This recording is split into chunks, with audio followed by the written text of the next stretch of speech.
ini, let's go to the lane of down. Match point masih di Onyx. Satu langkah lagi menuju ke MSC. Tapi jangan salah, sang raja gak gampang memberikan tiket tersebut. Masih ada halang rintang, draft yang berbeda, konsep yang akan lebih agresif. Dan ya, Badang Kiboy yang masih punya gerak bagus. Bahkan lihat flicker langsung digunakan oleh Kiboy. Dia tahu dari Susujin bisa 2 kali punya anak tangga. Dan Kiboy bisa tumbang di depan sana kalau nggak dipaksa untuk menggunakan flicker. Iya, tapi ini yang seperti gue bilang kemarin kan. Kalau ada chip dan juga Lui, oke, ini ada 2 teleportation. Belum bukan ajanya. Trill. Ada Impurex juga, tidak secepat itu tapi juga. Oke, tapi one by one situation. Mereka, Kairi, jarak top lane. Dengan 2 teamfight yang berbeda membuat para pasukan dari tim Onyx juga nggak bisa melakukan cover. RRQ juga nggak bisa melakukan cover. Jadi bisa dibilang, kalau tadi Kairi memaksa Susujin sampai sekarat banget, itu berbahaya untuk Susujin sih. Tapi ini masih ada satu. Lele! Jangan lupakan. Lele itu juga sakit di early game loh, Lim. Retribution oke, keluar dua-duanya. Terlambat. Tapi level 4 nih sekarang untuk Kairi. Gue penasaran, akankah ada gerakan awal, adakah serangan dari awal atau nunggu Sansia 4? Diversion di cancel lagi, gak boleh pulang sama Idok. Ya Idok, memang salah satu roamer bandel juga. Jujur, cukup menjadi roamer yang cukup mengerikan. Tapi Kairi sekarang dengan Ring of Order-nya, ini dengan Ring of Punishment-nya dia bisa untuk mendapatkan turtle dengan retribution kalau dia mau. Iya, ada damage yang lumayan besar ya. Apalagi setup. Oke, lihat di depan sana. Retribution berhasil didapatkan. Satu informasi, jangan lupakan. Masya pernah di tangan dari Lutfi. Dan satu hal, sekarang RRQ bisa fokus gak pecah belah antara Kairi dan juga Masya tersebut. Iya, karena Kairi akan bermain berempat, Masya akan main sendiri. Betul. Dan nanti Lutfi, dia bisa langsung ngambil karakter. Itu tau Granger, dia nggak punya dash yang cukup baik untuk kabur. Mengandalkan spell, iya tapi Lutfi juga punya spell. Makanya harus dijaga. Mungkin nanti Idok, mungkin nanti Dairen yang harus nempelin ke arah Toy. Dan di situ biasanya saatnya Savero bersinar. Oke, di balik itu semua, kita menyaksikan. Ini agak cukup unik, invasi jungle-nya. Ini juga nggak ada hentinya. Lihat Kairi bahkan dia tahu dia nggak mau ngasih sedikit pun chance dari Susujin untuk bisa nge-invite. Dia nggak kasih celah. Cuma dengan adanya God Laner yang masuk ke dalam sana ini berbahaya banget. Kenapa gue bilang berbahaya, Lim? Lihat Savero, dia clear dengan sangat cepat dan udah mulai terlihat sedikit permainan Lim. Oh iya. Masalahnya gini. Iya. Di awal, Onyx belum punya damage. Mengandalkan Sans menurutku gak akan bisa.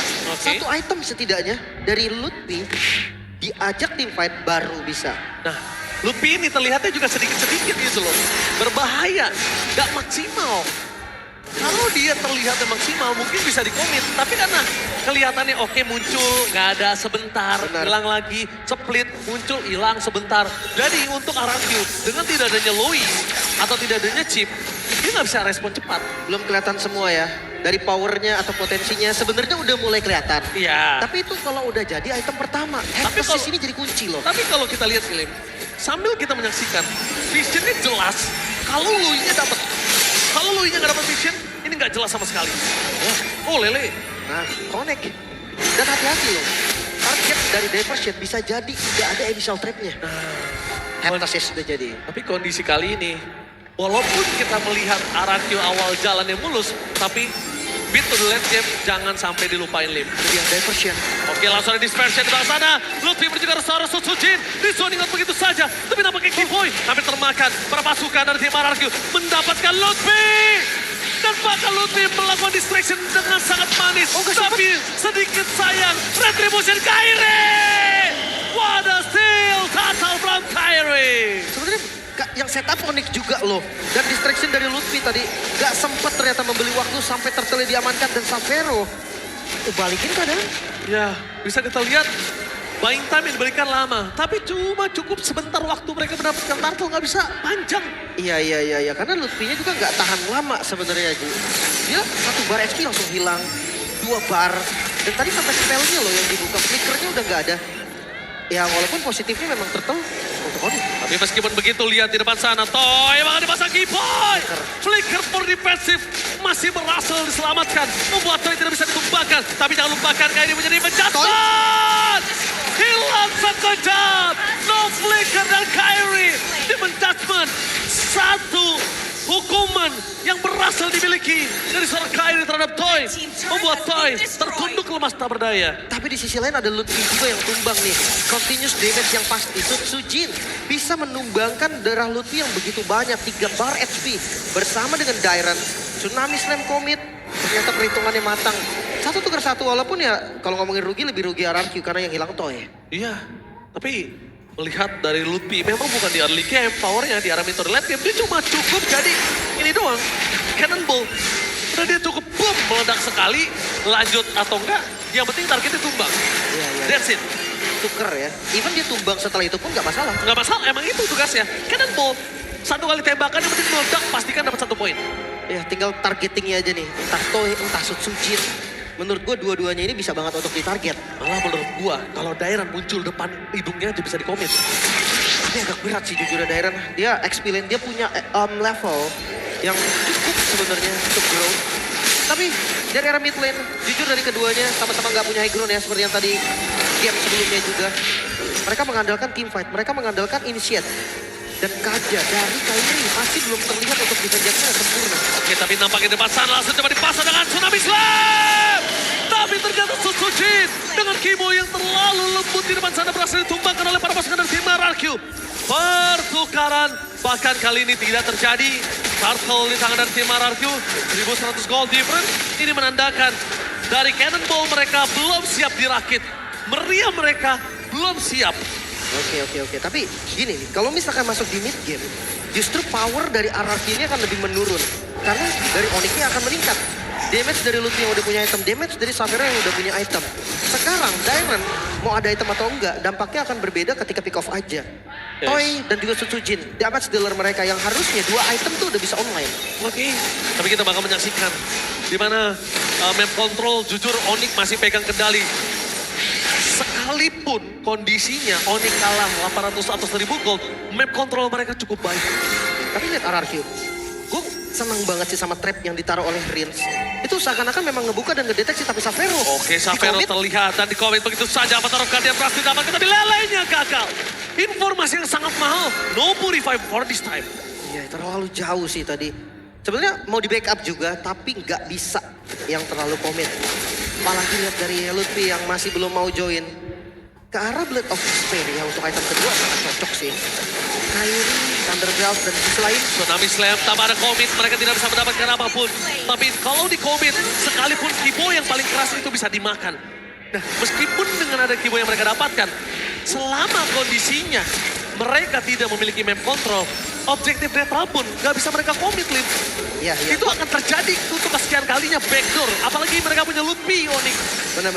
Sementara sekarang lihat Devon. Surprise! Di depan mata dari Idok. Untuk membuktikan kalau bukan berarti tidak ada charge di mid, bukan berarti tidak bisa di-defense. Dia bisa datang kapanpun. Itu hanya motong travel time aja loh. Jadi belum kelihatan sampai saat ini untuk diversion yang agresif.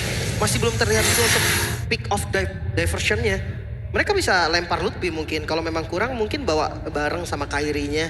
Kyrie datang dari belakang, damage langsung itu mungkin bisa jadi opsi. Tapi sekarang Lord yang muncul, RRQ. Mereka pegang kendali 1000 gold. Diamankan, masih bisa dikontes. Dari level tapi Kyrie beda 2 dan diversionnya kelihatan. Oke, tapi lihat kali ini perpasukan dari tim Onyx. Mereka bakal coba melakukan setup. Jalan! Tsunami Slam dengan Revive berhasil mendapatkan seorang saat tapi perpasukan dari tim RRQ. Di fight Homid menuju ke belakang Toy. Deliver damage berbanding balik dengan Savero. Lele menuju ke seorang Kyrie dan hilang begitu saja. Terkena Sky Beast membuat Kyrie tersiksa. Bahkan Toy free hit. Double kill. Looking for triple kill.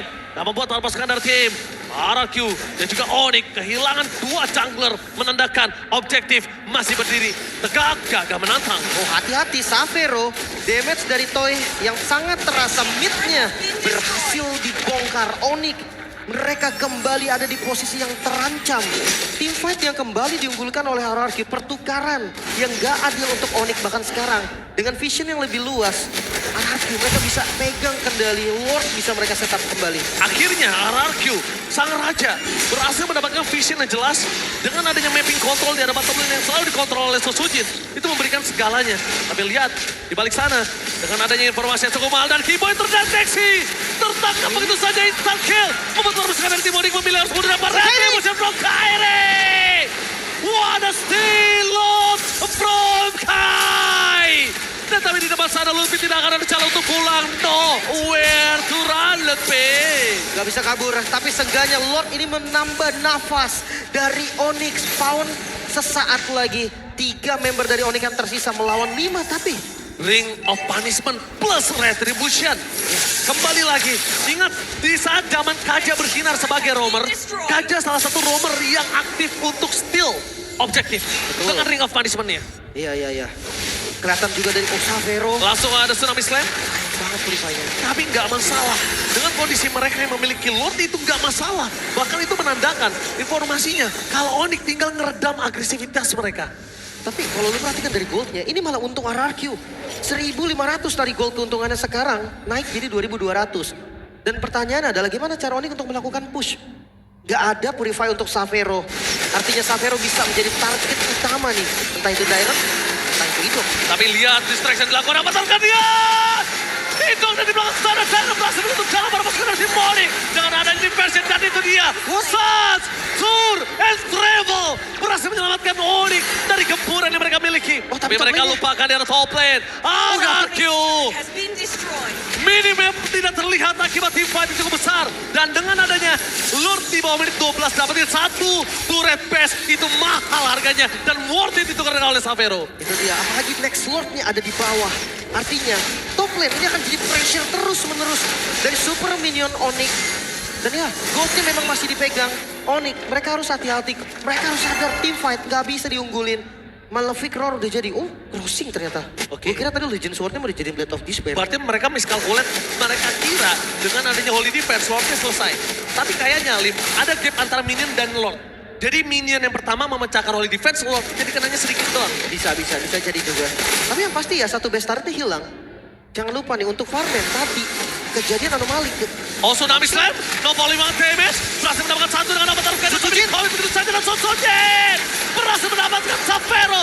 Lele kembali membuat seorang Kairi tertinggal. Dan bahkan tim Onyx mereka porak-poranda. Toy mau coba dapetin 1 point kill dan double kill. The one last man standing ada di tangan dari Lutfi. Walaupun dia tumbangkan sosok seorang Idok, tapi itu tidak berarti apa-apa. One straight push, is real kan? Mau dicoba, karena recall memang dari Lutfi. Tapi apakah Lutfi seorang diri mampu untuk melakukan defense? 5 detik lagi untuk minion spawn. Oke, 5 detik lagi minion spawn. Clear minion mereka memiliki sosok Selena. Mampukah diselesaikan? No, mereka harus pulang. Kalau mereka maksa, akan terjadi untuk kedua kalinya. Onyx menggagalkan one straight push. Ya, itu dia. Vibes dari final upper bracket memang sedikit berbeda. Kedua tim yang kasih diversion Onyx tiba-tiba hilang dan ini menjadi kesempatan untuk permasukan dari tim Onyx bisa mendapatkan Lord yang mereka miliki. Informasi terlihat dengan sangat jelas. Vision yang sangat jelas ketika Toy berada di arah top lane. Tapi Susujin mencoba untuk menargetkan seorang Savero. Mundur ke arah belakang Susujin ditangkap. Dan no way! Susujin tershutdown. Susujin harus meredam sedikit agresivitas yang dia miliki. Oh no, tiba-tiba 2 member dari RRQ harus tumbang. Dan momentum ditarik Onyx. Mereka bisa set up dari Lordnya dan pre-Lord untuk Onyx. Pre-Lord. Wow, ini dia. Swipe upper bracket final. Benar-benar luar biasa. Jadi kita berikan tepuk tangan untuk kedua belah tim. Dua belah tim. RRQ butuh semangat, Onyx juga butuh semangat. Itu dia, diversion lagi-lagi Sans masih menjadi membuat momentum. Dan RRQ harus lebih sadar dengan itu semua. Mid mulai dibongkar, Lord ada dari atas, Lutfi udah punya damage, siapapun bisa ditabrak. Toy punya Wind of Nature tapi enggak untuk Susujin. Tapi jangan lupakan Susujin harus tahan sedikit agresivitas dia. Damage dealer yang sangat besar, dan bisa dive dan itu dia surprise! Dilasan dalam posisi fokus karena best. Gak boleh apa terjadi. Savero mencoba untuk melakukan endgame, tapi ternyata masih bisa ditutup. Tidak jalan untuk Savero. Hilang salah Susujin. Tapi ini penjara. Onyx berhasil menenggelamkan sang raja ke lower bracket. It's Sonic time! It's MLC time! Onyx kembali mendapatkan kesempatannya membalaskan apa yang belum terbalas di season yang kemarin. 1-3 angkat dari bawah. Onyx berhasil menuju ke Riyadh. Welcome Onyx to EWC. Wah, welcome back. Onyx, selesaikan apa yang belum kemarin diselesaikan.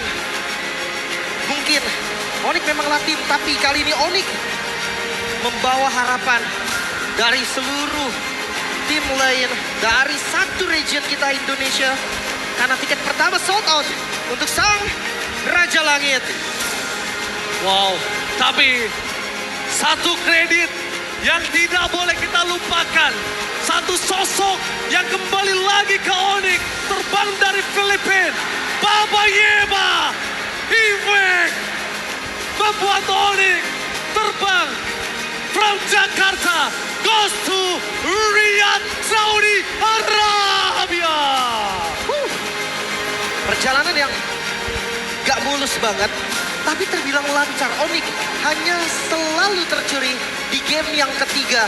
Dan sekarang rookie lagi yang dibawa oleh Onyx membuktikan kalau memang Onyx ini penghasil rookie-rookie cemerlang. Bahkan pelukan yang terlihat dari player-player Onyx dan juga Arargio. Mereka sadar kalau di game ini mereka udah kasih semuanya. Dan memang Onyx lah yang membuktikan mereka lebih layak untuk saat ini. Tapi what a match. Deserve banget untuk mendapatkan final upper bracket dengan match yang luar biasa pecah. Dengan satu tiket yang mahal MSC. Onyx kembali lagi menuju ke Riyadh. Dan semoga sang Raja Langit bisa menjadi kontender yang menggigit dan tajam Welcome di back. MSC nanti. Selamat datang So kembali. tanpa berlama-lama kita langsung lempar saja kah? Bude Bongsan!